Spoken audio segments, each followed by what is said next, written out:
6 अप्रैल 2010। दोस्तों ये डेट आपको याद नहीं होगी, लेकिन आपको बता दें इस दिन भारतीय सेना के लिए एक बहुत ज़्यादा ये दुखद दिन के रूप में ये जाना जाता है। छत्तीसगढ़ के दंतेवाड़ा में 76 जवानों को यहाँ पर शहीद कर दिया गया था। इसके माध्यम से आपको ये भी बता दें ये जो पूरा प्रकरण रहा था उसके बाद वो 2010 की घटना थी, वो 6 अप्रैल 2010 की घटना थी। अब उसके बाद भारतीय सेना ने यहाँ पर जवाबी कार्रवाई करी है और लगातार बीच में भी बहुत सारी गतिविधियों में नक्सलियों के खिलाफ में बहुत सारी चीजें की गई थी, लेकिन अब यहां पर नक्सलियों को सामने से ढूंढ करके मारा गया और एक बहुत बड़ा ऑपरेशन चलाया गया, ऑपरेशन कागर, छत्तीसगढ़ के अंदर, जिसमें 27 जो नक्सली हैं वो यहां पर मारे गए। आपको बता दें दंतेवाड़ा में ये गतिविधि अंजाम करी गई है 2025, आज 15 साल बाद ये गतिविधि को अंजाम किया गया और कहीं ना कहीं उन जो जवान जिनकी जान गई थी उनके साथ में अब यहां पर उन्हें न्याय मिला है। भारतीय सेना लगातार एक के बाद एक,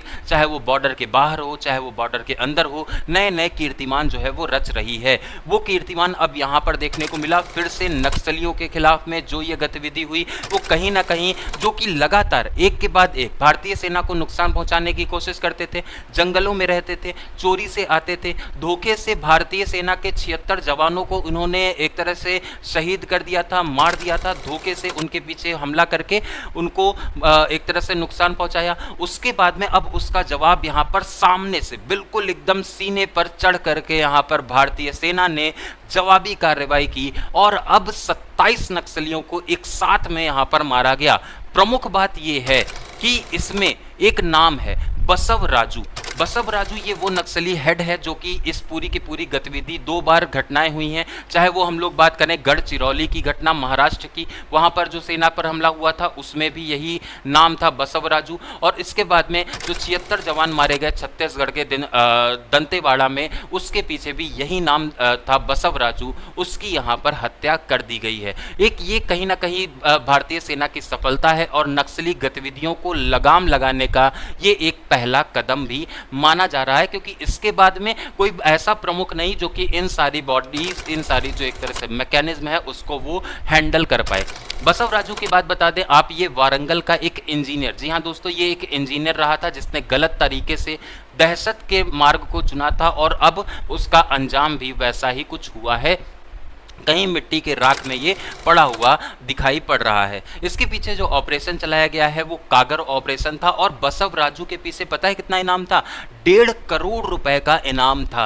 1.5 करोड़ रुपए एक व्यक्ति पर। सब आप समझ सकते हैं कितना ज़्यादा ये इम्पोर्टेंट, कितना ज़्यादा ये बहुत ज़्यादा खतरनाक, ये एक तरह से एक ऐसा लीडर, ऐसा ग्रुप को ये लीड कर रहा था जिसको अब यहाँ पर पूरी तरह से ख़त्म कर दिया गया है। तो भारतीय सेना अब यहाँ पर पूरी तरह से धोने पर लगी हुई है। एक तरफ सीमा पर अगर देखें तो ये पाकिस्तान को धो रहे हैं, अंदर भी अगर आप देखेंगे तो इधर उधर अगर आप जाएंगे भारतीय सेना या फिर भारतीय सुरक्षा में कहीं भी किसी भी प्रकार की कोई भी कमी अगर देखने को मिलती है अब वो बख्शी नहीं जाएगी। यहाँ पर जो ऑपरेशन अंजाम दिया था वो बीआरजी और इसके अलावा कोबरा कमांडो के द्वारा अंजाम दिया गया। भारतीय सेना को भी इसमें नुकसान हुआ, 2 भारतीय जवान यहाँ पर शहीद भी हुए हैं, लेकिन बहुत बड़ी ये सफलता एक तरह से आप इसे कह सकते हैं।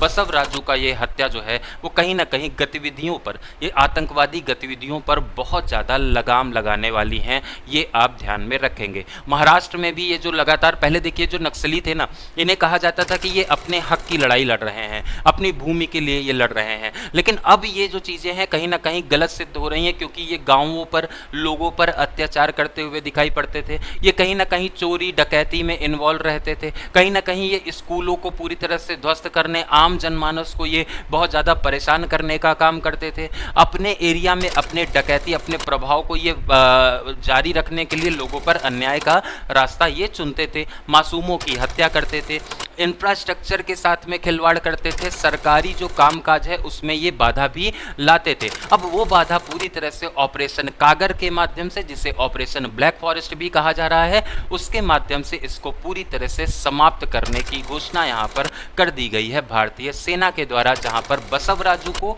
मार गिराया गया है। ये एक तरह से भारतीय सेना के लिए बहुत बड़ी उपलब्धि है। इस पूरी की पूरी उपलब्धि के लिए हर भारतीय के दिल से भारतीय सेना सेना के लिए धन्यवाद है। हमारी पूरी टीम की तरफ से भी भारतीय सेना को हार्दिक धन्यवाद। और इस तरह की लगातार जो कोशिशें हैं, जो देश की यूनिटी, अखंडता, एकता और बंधुत्व की भावना को कहीं ना कहीं दरकिनार करके इस तरह की गतिविधियों का अंजाम देते हैं, उनका यही हश्र होना चाहिए, ये हमारी कामना है। लगातार इसी तरह के अपडेट आपको सिलेक्शन गाइडर पर मिलते रहेंगे। अगर आप किसी भी प्रकार की सरकारी नौकरी की तैयारी करना चाहते हैं तो आप हमारे साथ में एप्लीकेशन को डाउनलोड करके तैयारी कर सकते हैं।